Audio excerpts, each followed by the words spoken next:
Cuando me llamaron a hablar de la caridad, desde el principio tuve muy claro qué es lo que quería decir. Y por tanto, al venir a Córdoba al hablar de la caridad, tengo clarísimo que de lo que quiero hablar es de la Eucaristía. Y precisamente al hablar de la Eucaristía es donde me voy a meter en el misterio, en el núcleo, en la esencia de la caridad, y subrayo de la palabra caridad cristiana. Quiero comenzar estas palabras con una confesión.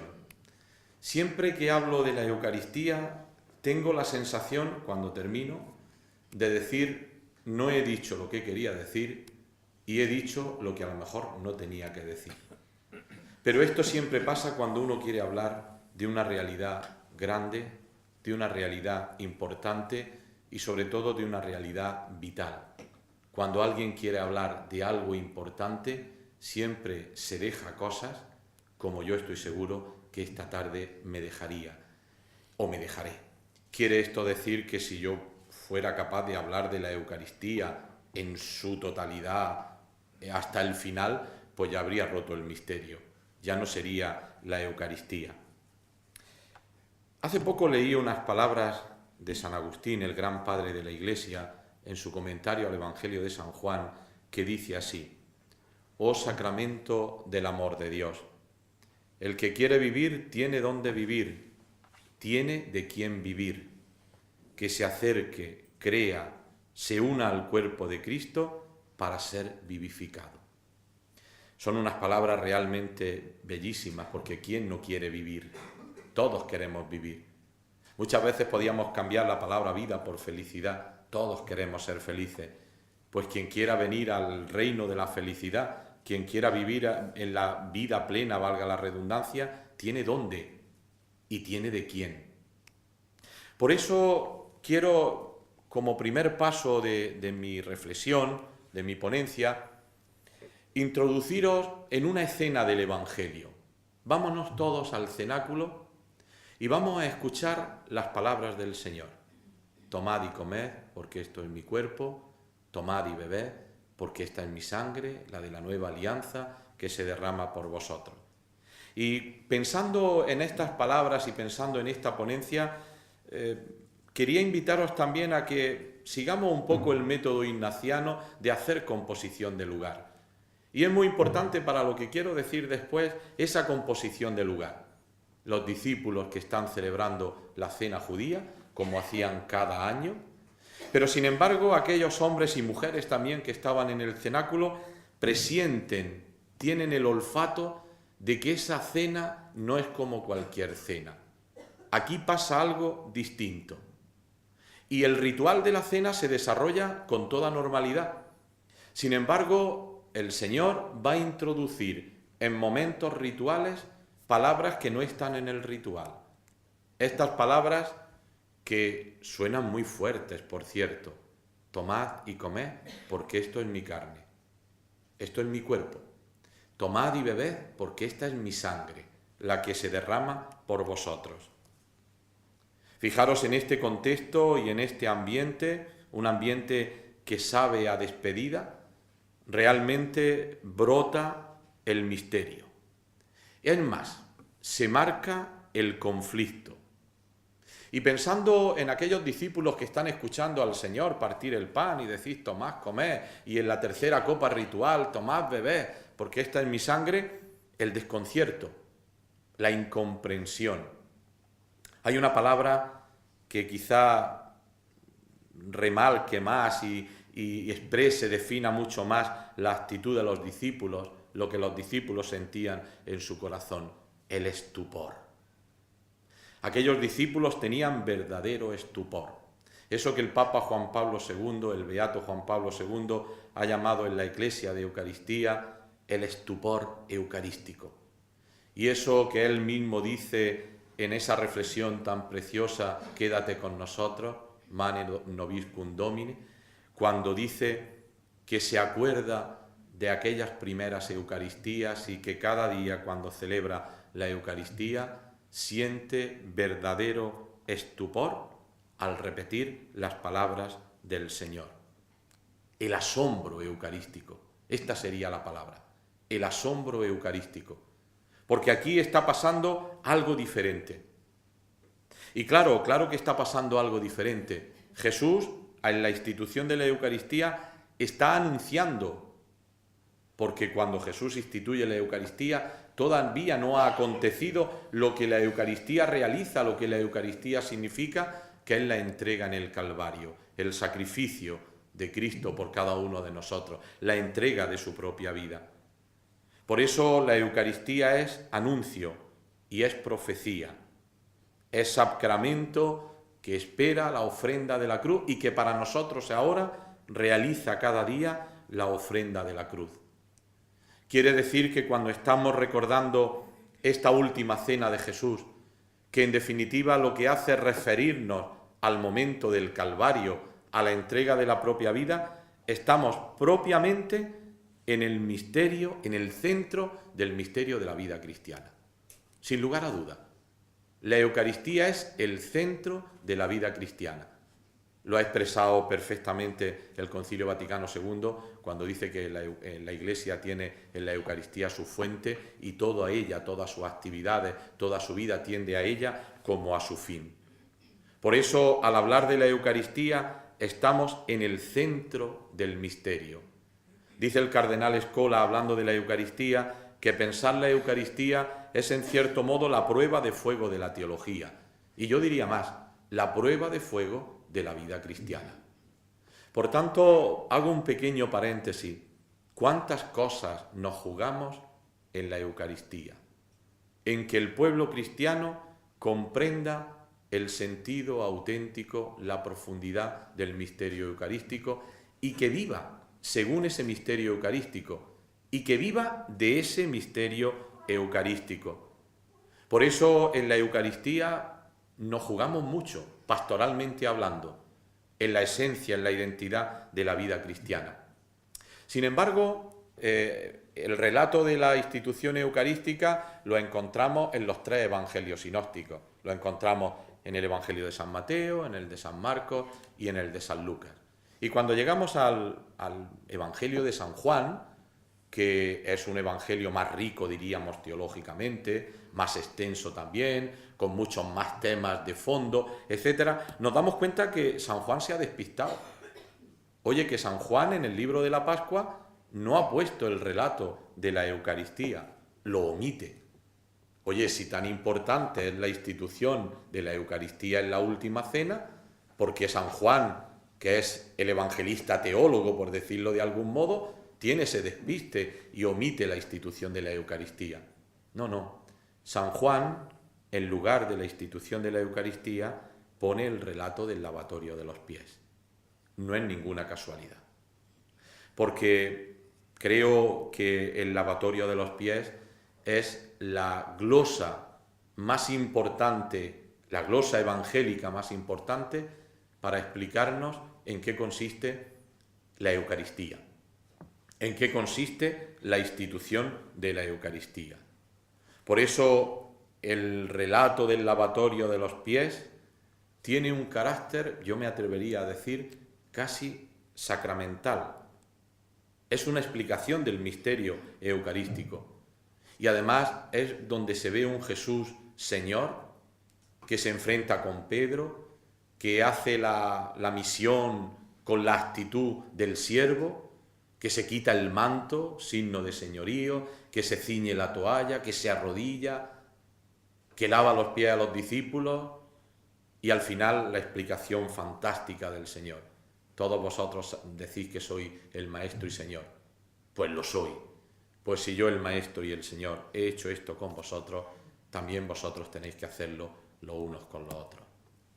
Yo creo que la explicación eucarística es clarísima.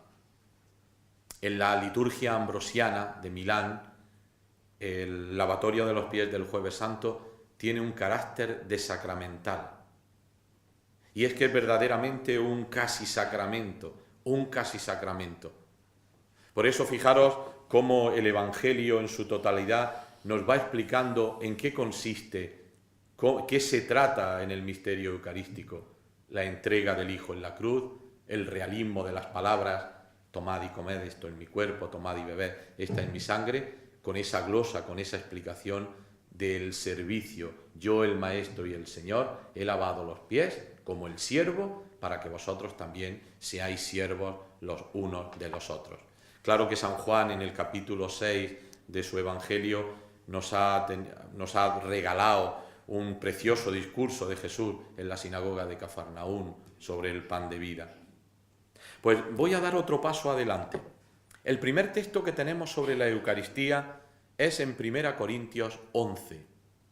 Y por contextualizar qué se dice ahora este texto de 1 Corintios 11, tendremos que recordar que la primera vez que el Nuevo Testamento, cronológicamente hablando, habla de la Eucaristía, lo hace en un contexto polémico. ¿Hay realmente una división en la comunidad de Corinto? ¿Hay un enfrentamiento sordo que marca la división entre los que pueden y los que no pueden, entre los ricos y los pobres? Y entonces se había puesto de moda que empezaban con un banquete. Los ricos se alimentaban bien, banqueteaban, y los pobres comían, si es que podían, lo que tuvieran. Y después, juntos, celebraban la Eucaristía. Y San Pablo tiene en ese capítulo de las palabras quizá más duras de todo el Nuevo Testamento sobre la vida cristiana en relación a la Eucaristía. El que comulga el cuerpo de Cristo indignamente, en medio de divisiones, de riña y tal, está comulgando su propia perdición, su propia condenación.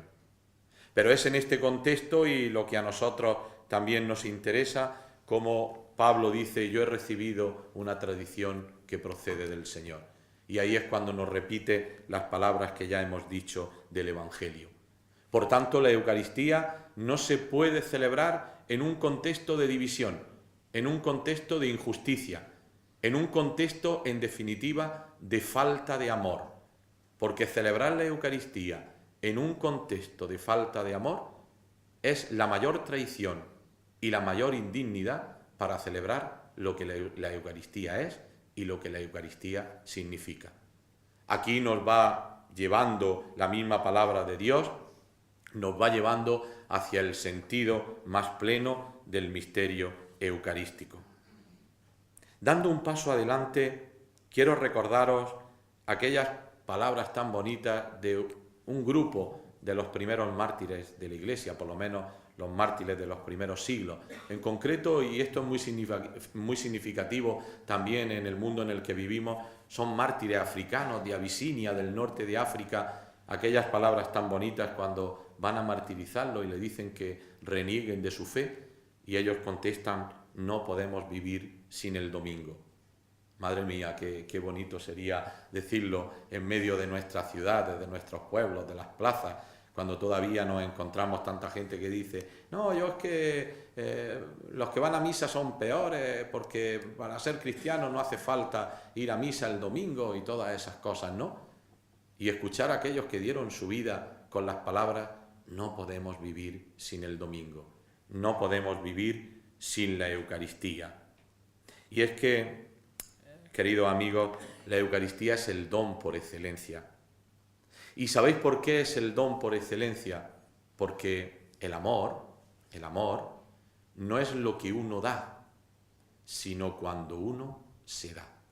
Eso es lo que dice el próximo doctor de la Iglesia. Felicidades, que ya tenemos fecha. El próximo doctor de la Iglesia dice en el libro, en el libro del amor, el tratado sobre el amor de Dios, dice que el amor no se trata tanto de dar cosas, sino de darse. Pues eso es lo que vivimos en la Eucaristía. Vivimos la plenitud del amor porque es el don por excelencia. Y el otro día recogí una frase de un autor contemporáneo que me pareció realmente preciosa. Un don no reclama ante todo ser explicado, sino más bien ser recibido. Y esto que decimos de la Eucaristía lo podemos decir de la fe. Muchas veces en el mundo moderno hemos hecho como el niño que le regalan el camión en la fiesta de Reyes y quiere abrirlo a ver por qué anda, o la niña por qué llora la muñeca. No. El regalo no se trata tanto de reclamar una explicación, sino de recibirlo. Y en el don de la Eucaristía, lo mejor, por no decir lo único que podemos hacer es recibir este don. ¿Y por qué? ¿Por qué todo esto? Muy sencillo, porque la Eucaristía es Cristo. La Eucaristía es Cristo y por tanto en la Eucaristía se concentra todo el bien, toda la riqueza de la Iglesia, porque es Cristo que está verdadera y realmente presente en medio de su pueblo. Se hace presente en medio de su pueblo para ser nuestra salvación. Por eso en la Eucaristía tenemos el alimento, en la Eucaristía tenemos la fuerza, en la Eucaristía tenemos la fuente del amor donde tenemos que ir para tener amor. Y de esto insistiré ahora más adelante. Por tanto, la Eucaristía es Cristo. La Eucaristía hace que el cuerpo de Cristo, el cuerpo real de Cristo, se haga también cuerpo místico de Cristo, que somos cada uno de nosotros, los que formamos la Iglesia.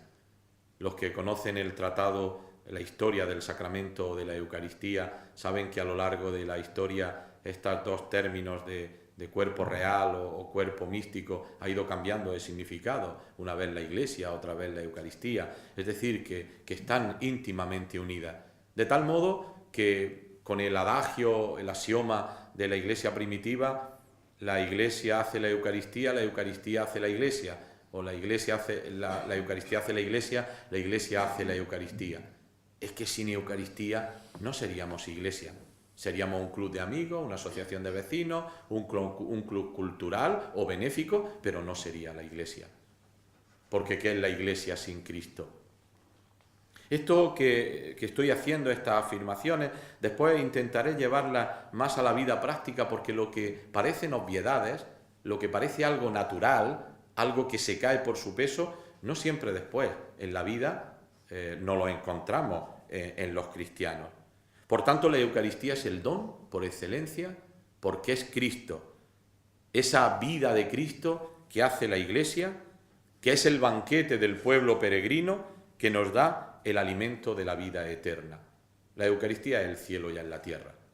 Ese banquete que vamos a poner en el cielo, donde nos vamos a sentar con Dios, donde vamos a gozar de la dicha de contemplarlo y de abrazarlo para siempre, es lo que cada día se realiza en misterio en la Eucaristía, con el velo del misterio, pero al fin y al cabo el cielo en la tierra.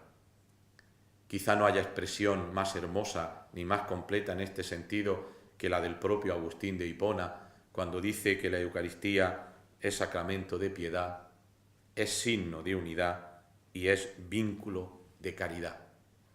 Y por eso les decía al principio, ¿tengo que hablar de la caridad? Pues voy a hablar de la Eucaristía, porque la Eucaristía es sacramento de piedad, es un signo sensible de que el Señor resucitado está en medio de nosotros, pero es también el signo de nuestra unidad. Lo que nos une, no nos une la simpatía, ni el pensamiento, ni muchas veces los sentimientos. Sin embargo, nos une Cristo, que es mucho más fuerte que la ideología, que el sentimiento, que las diferencias que puedan tener. Y después también es el vínculo de la caridad, el vínculo que nos une en la verdadera caridad. Con todo esto llego, podríamos decir, a la tesis fundamental que yo quiero decir o que yo quiero transmitir esta tarde. La vida cristiana tiene forma eucarística o no es vida cristiana. Quizá para expresarlo de un modo más gráfico, mirad, la Eucaristía es la horma donde se mete la vida del cristiano. Y cuando la vida del cristiano se mete en la Eucaristía, en esa horma, entonces sale una vida auténticamente cristiana. Si no hay vida eucarística, no hay vida cristiana. Me fui al diccionario de la Real Academia de la Lengua y entre las muchas acepciones de la palabra horma está la de acomodar y también la de desear. Por tanto, cuando digo que la Eucaristía es horma de la vida cristiana, es forma de la vida cristiana, estoy diciendo que mi vida se tiene que acomodar al misterio eucarístico y que mi vida tiene que desear ser como el misterio eucarístico. Por eso toda la vida de la Iglesia, toda la vida del cristiano tiene que tener forma eucarística, tiene que estar modelada en la horma de Jesucristo, Eucaristía.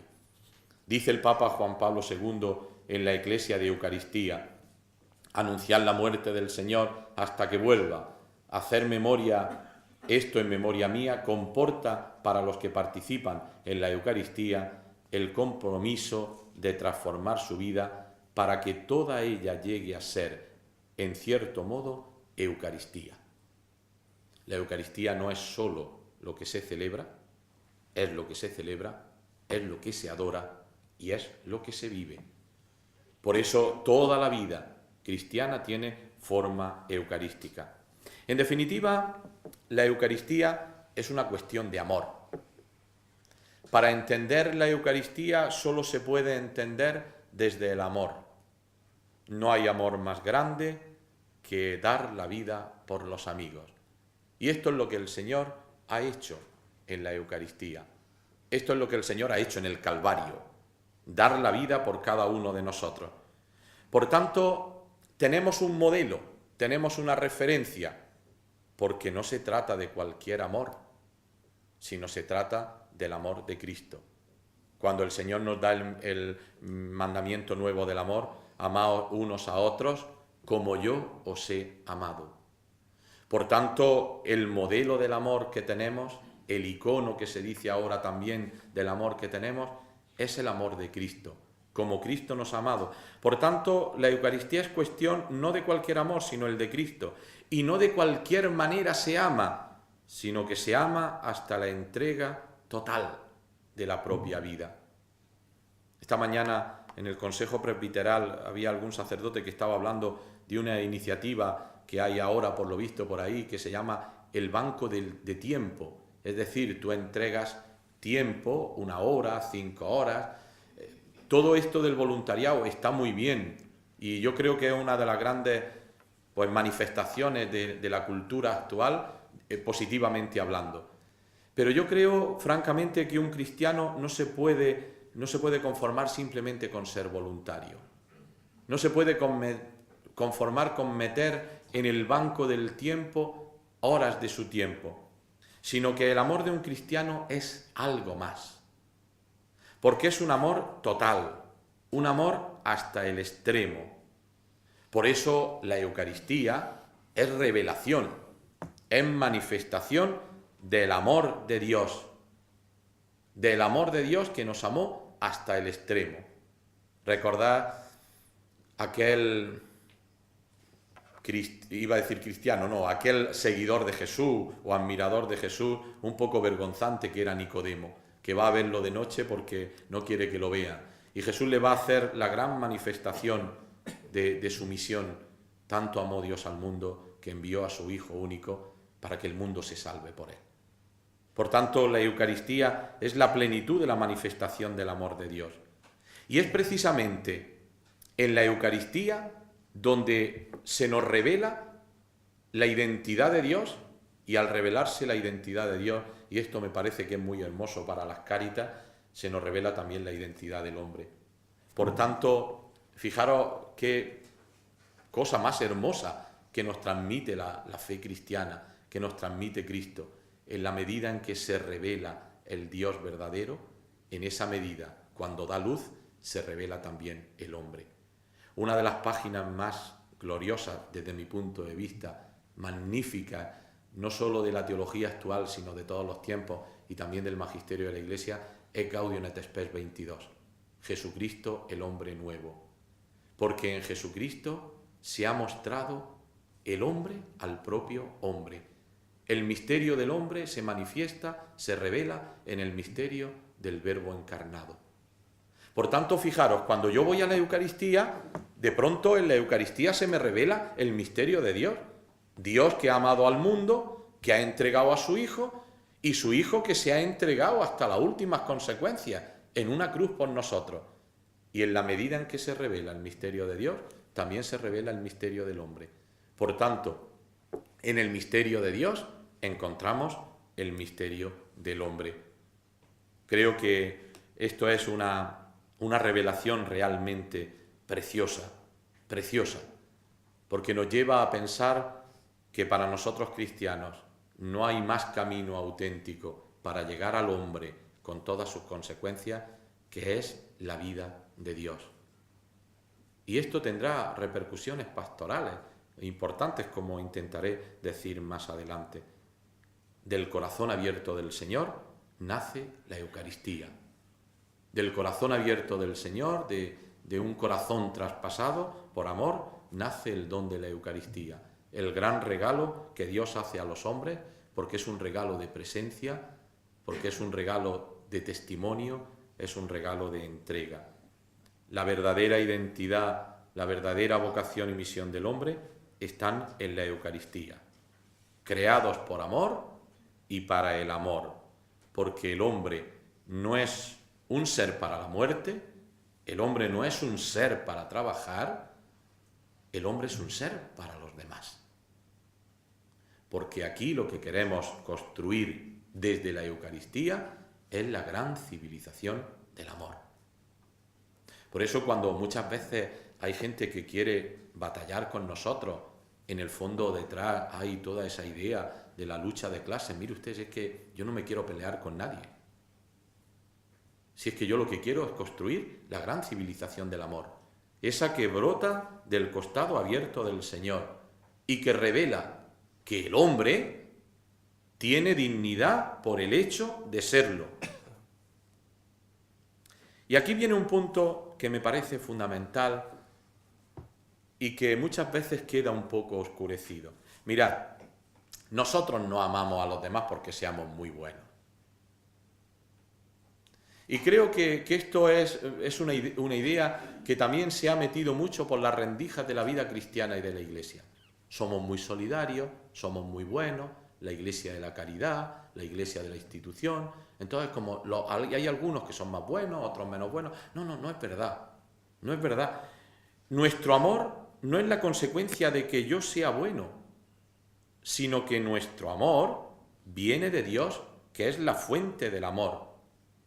Por tanto, la Iglesia no hace caridad porque sea muy buena, sino porque es un don que ha recibido y que ofrece y que entrega a los demás como don recibido del Señor. Creo que esto es importante porque hay incluso a mucha gente que hasta dice que la palabra caridad es una palabra un poco anticuada, hablemos mejor del amor, porque eso de caridad hoy no lo entiende la gente, la caridad sabe a beneficencia. Nada más lejos, no caigamos en esta trampa. No caigamos en esta trampa. Oigan ustedes que hay que tocarnos un poco así a la cabeza, que el amor no se hace, que el amor se recibe y el amor se entrega. No es que hayamos nosotros amado a Dios, dice San Juan, sino que Dios nos amó primero.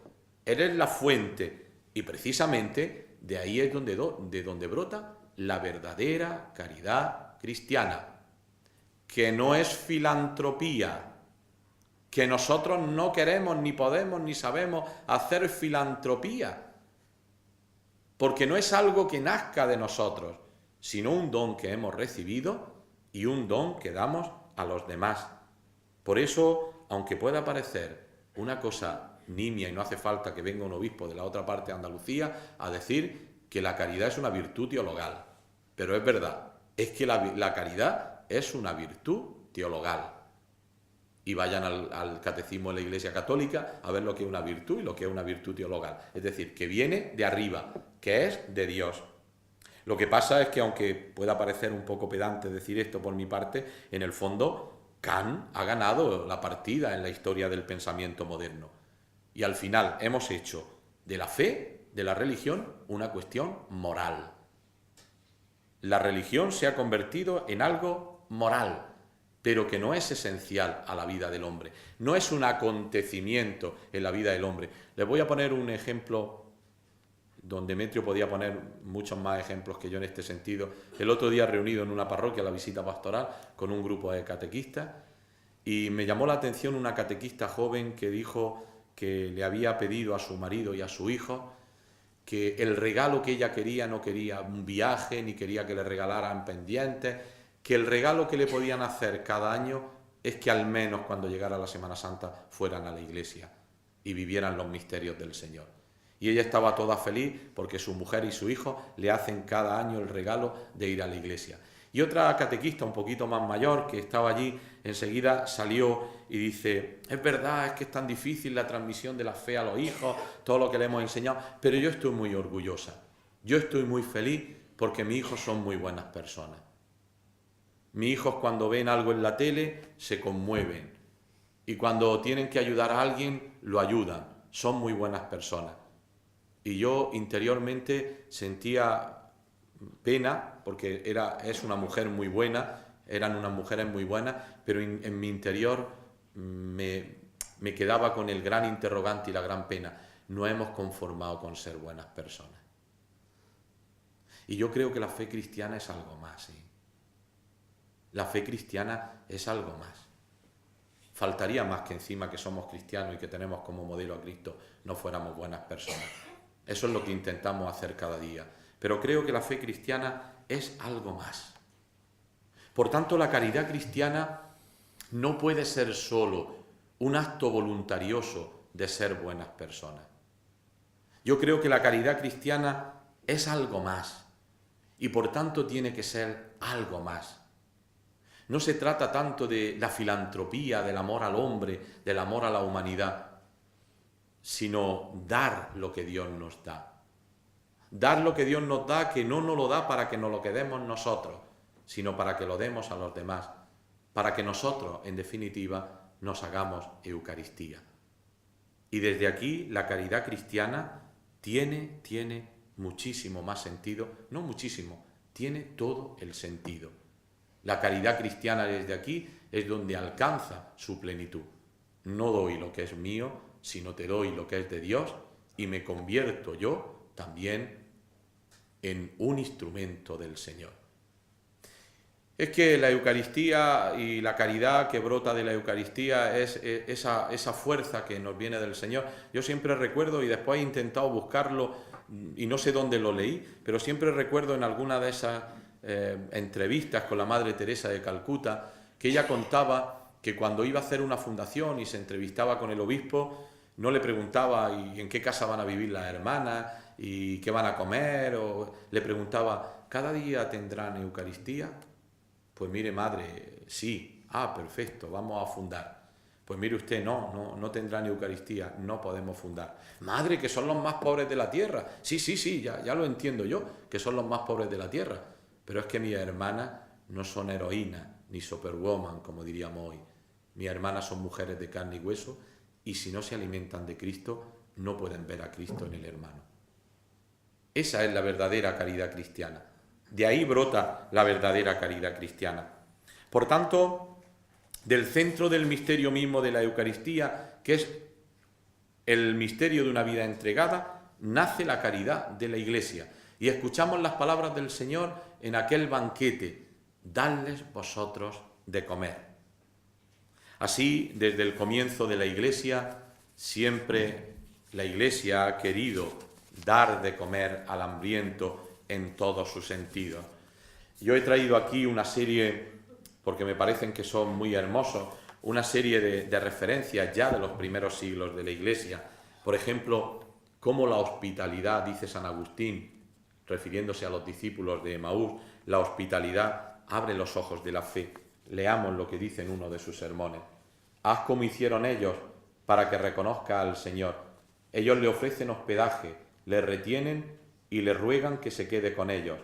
Hospeda tú al peregrino si quieres conocer al Salvador. La hospitalidad les devolvió lo que les había quitado su falta de fe y el Señor se les manifestó en la fracción del pan. Aprended pues dónde habéis de buscar, poseer y reconocer al Señor, en el convite. Por tanto, la actitud de acogida, la actitud de hospitalidad al hermano abre, aunque sea desconocido, abre los ojos de la fe para verlo y para reconocerlo también en el banquete sacramental. Porque el banquete del sacramento es el banquete de los iguales. Lo más hermoso es que en la Eucaristía todos somos iguales, los ricos, los pobres, los niños, los jóvenes, los mayores, los matrimonios, los solteros, los consagrados, todos somos iguales. Dice San Juan Crisóstomo, en el banquete eucarístico todos somos iguales. Una misma es la mesa del rico y la del pobre. Aunque se sea rico, nada se podrá añadir a esta mesa. Aunque se sea pobre, no por ello participará menos que los demás, porque este don es divino. ¿Y por qué te admiras si digo que serán iguales el rico y el pobre? Con la misma confianza se acercan a esta mesa el emperador y el mendigo, con el mismo honor y a menudo con más honor el mendigo. Honrar, dice San Agustín también, hablando del cuerpo de Cristo, dice que se honra la cabeza cuando se honra a los pies. Dice San Agustín, me honras de una manera irracional. Es como si alguien quisiera besar tu cabeza y a la vez te pisara los pies. ¿Cómo quieres que no sienta pesar, ya que la cabeza no puede estar separada de su cuerpo y de sus miembros? El altar de Cristo es el altar del hermano. Dignificar el altar de Cristo es trabajar por la dignidad del hermano. Y dice San Juan Crisóstomo, el altar de esta basílica es santo por la víctima que se inmola en él. El que recibe vuestra limosna lo es más porque es la víctima. El primero está consagrado por el contacto del cuerpo del Señor. El segundo, el hermano, porque es el cuerpo del Señor. Y termino en este repaso así muy breve por textos patrísticos con otro texto hermosísimo de San Juan Crisóstomo. Reparte tus riquezas a los pobres. Dios no necesita vasos de oro, sino espíritus de oro. Digo esto no porque quiera prohibir que ofrezcáis a Dios presentes para el culto. Lo que digo es que con ellos y antes que ellos hay que socorrer a los pobres, porque Dios acepta los presentes, pero mucho más las limosnas. ¿Qué aprovecharía que la mesa de Cristo esté preparada con copas de oro si Cristo mismo padece hambre? Primero sacia al hambriento y entonces podrás adornar la mesa con lo que te sobre. Dime, si ves un hombre que eso tiene para comer y vas y preparas la mesa con ornamentos dorados, pero a él no le dan nada, ¿te estará agradecido? ¿No se indignará más bien contigo? Esto no lo digo para que no embellezcan los templos, sino para que, sin descuidar esto, pienses también en la limosna. Es más, os exhorto y os digo que primero es la caridad, después lo demás. Tu hermano afligido es un templo mucho más valioso que el templo material. Bueno, esto era solo un repaso por los textos para que veáis que en los primeros siglos de la Iglesia hay ya una conciencia clarísima de la relación entre el altar y la Eucaristía, y la caridad, ¿no? Hace unos años el Papa Juan Pablo II, aquí al lado en Sevilla, en el Congreso Eucarístico Internacional, decía que las obras sociales no son algo añadido y ocasional, sino exigencias del sacramento de la Eucaristía. Por tanto, la celebración misma de la Eucaristía está cargada de signos, está cargada de gestos, ¿no? Por ejemplo, la fracción del pan. La fracción del pan es el signo eucarístico por excelencia y al mismo tiempo es el signo de la caridad por excelencia. Partirse, literalmente partirse para repartirse, como dice San Juan, para la vida del mundo, para que todos tengan vida. Por eso a mí personalmente me pone nerviosísimo cuando en la Eucaristía estamos media hora cantando tus manos son palomas de la paz y pasa desapercibida la fracción del pan. Yo, si tuviera voto en un concilio, votaría porque desde luego el momento de la paz se pasara como en la Eucaristía de los neocatecumenales, a otra parte, porque nos cargamos el gesto más importante de la Eucaristía, que es la fracción del pan, como lo es también, en buena medida, el darse la paz, ¿no? Hay otros gestos también, como el ofertorio que no es traer solo los libros de clase y la bola del mundo y todo eso, sino el ofertorio, que es el ofertorio donde también se entrega la colecta, que tiene un significado muy, muy profundo. Bueno, quiero brevemente, para no alargarme demasiado, y sí que quisiera tener algunas conclusiones, pero creo que hay alguna idea que quisiera transmitir quizá el último documento importante sobre la Eucaristía, que es del Papa Benedicto XVI, la exhortación apostólica Sacramentum Caritatis, ¿no? Donde el Papa nos habla que la Eucaristía nos hace testigos de la compasión de Dios para cada hermano y hermana. Me parece que es una frase teológica y espiritualmente riquísima, bellísima. La Eucaristía nos hace testigos de la compasión de Dios, de ese Dios cercano que se pone al lado del otro. Por eso, en torno al misterio eucarístico nace el servicio de la caridad para con el prójimo, que consiste precisamente en que en Dios y con Dios amo también a las personas que no me agradan o ni siquiera conozco. Esto solo puede llevarse a cabo a partir del encuentro íntimo con Dios. Mirar a los otros no con mis ojos, sino desde Cristo y su entrega por cada uno de nosotros.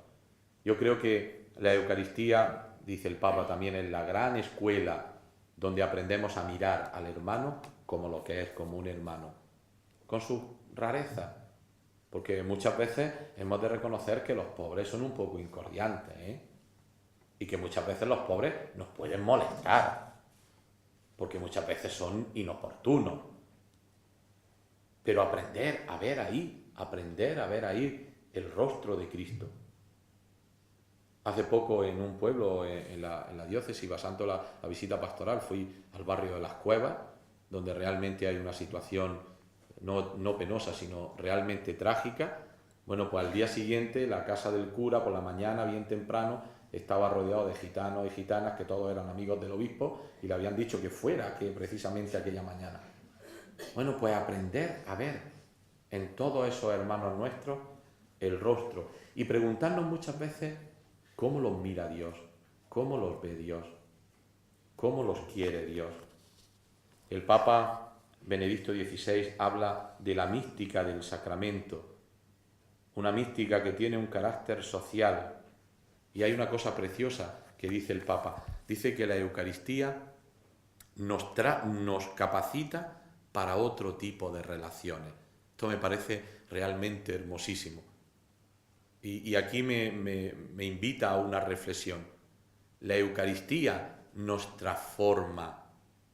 Es que yo no voy a misa porque me aburro. Mire usted, es que aunque no toque la guitarra y aunque usted no lea y aunque usted no cante, el Señor en la Eucaristía te está transformando, te está haciendo el hombre nuevo que hace que mires con su ojo y que tengas capacidad para otro tipo de relaciones diferentes. Esa es la Eucaristía que nos lleva, dice el Papa también, a la paz verdadera que solo puede nacer de la justicia, de la reconciliación y del perdón. Es la voluntad de restaurar las estructuras injustas y restablecer el respeto a la dignidad del hombre. Trabajar para transformar en la vida lo que se significa en la celebración de la Eucaristía.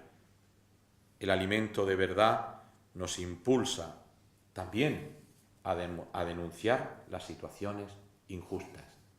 Y es verdad, la Eucaristía muchas veces, casi siempre, nos impulsará a denunciar las realidades injustas.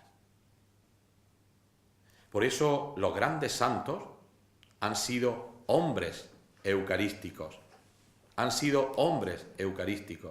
Podemos ver cualquier historia y además yo os soy sincero, a mí me da más temor entre comillas, aquella persona que se pone delante del sagrario y que reza de verdad y que coge fuerza para ver esas nuevas relaciones y para denunciar lo que haga falta, me dan más miedo esas personas, insisto, miedo entre comillas, que las que se manifiestan por la calle.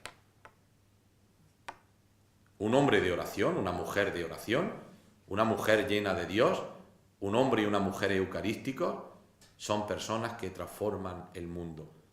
Me estoy acordando ahora, seguro que podríamos poner ejemplos de cualquier santo, de San Juan de Ávila, de cualquier santo, pero me estoy acordando ahora porque antes de entrar estábamos hablando con las teresianas. Cuando Pedro Poveda llega a las cuevas de Guadí, que era un mundo no subdesarrollado, sino por debajo todavía del subdesarrollo.